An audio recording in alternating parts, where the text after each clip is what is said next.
future. We are joined by Congressman Adam Kinzinger, a veteran of Afghan and Iraqi combat operations. Good morning to you. Thank you for joining me. You bet. I know you've been keeping a close eye on this, as everyone else has. Over the weekend, Russia's currency crashed, the stock market closed, the economy is now staggering under these sanctions. Is this going to be enough to result in any sort of de-escalation by Putin? Look, I don't think it will result in de-escalation by Putin. There will be two things that can. Number one is the oligarchs are getting hit so hard in this. The Russian people are being hit so hard in this. They're embarrassed by what's happening, and they decide they want something different, or Vladimir Putin realizes, which is what's kind of becoming obvious, this would be a way tough fighter than he thought. I mean, it is amazing to me that the Ukrainians still are contesting the airspace over Ukraine. It is amazing that Russia still does not occupy the territory. Mm-hmm. And in fact, they have resorted, as we saw today, to using cluster munitions on populated areas. So the world has turned against Russia. Anybody that had sympathy for Russia looks really bad right now, and this is a good thing. We do not stand for authoritarianism. Okay, so let's talk about Ukraine's forces. You said the world is turning against, the sanctions are there, but let's talk about who's fighting, because it sounds as if Putin did not expect to have this resistance. It has slowed them down, though they're still saying it could be a matter of days before we see, or hours even, before we see effectiveness in Kyiv. So there's NATO troops, Belarus troops are being deployed, Germany announcing it's going to be arming Ukraine. Can they hold off this massive Russian invasion? What's it going to take?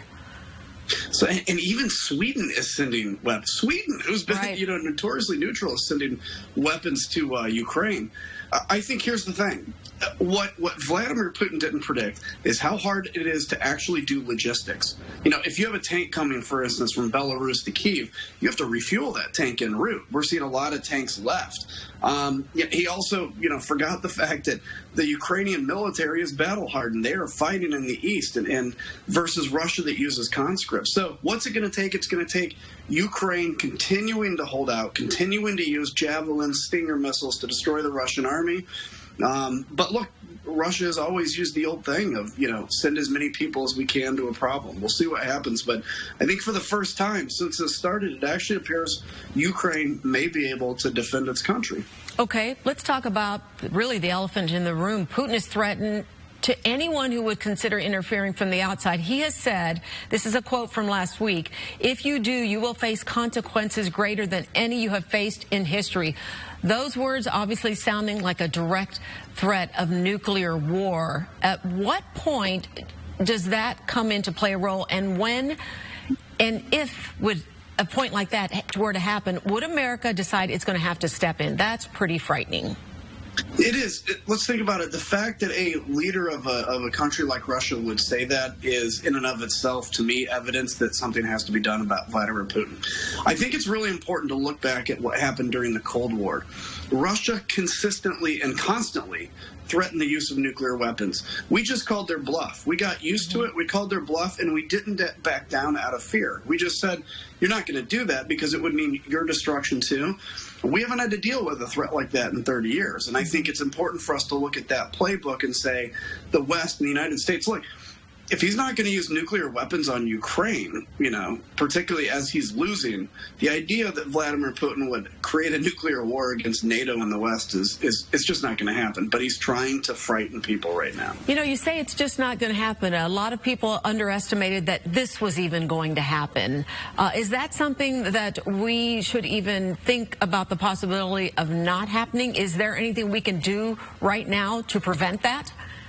Yeah, I mean, certainly I believe in intermediate and long-range missile defense, which we really do not have right now, and that has been a contentious issue in Congress. Every time we try to create missile defense, it gets shut down.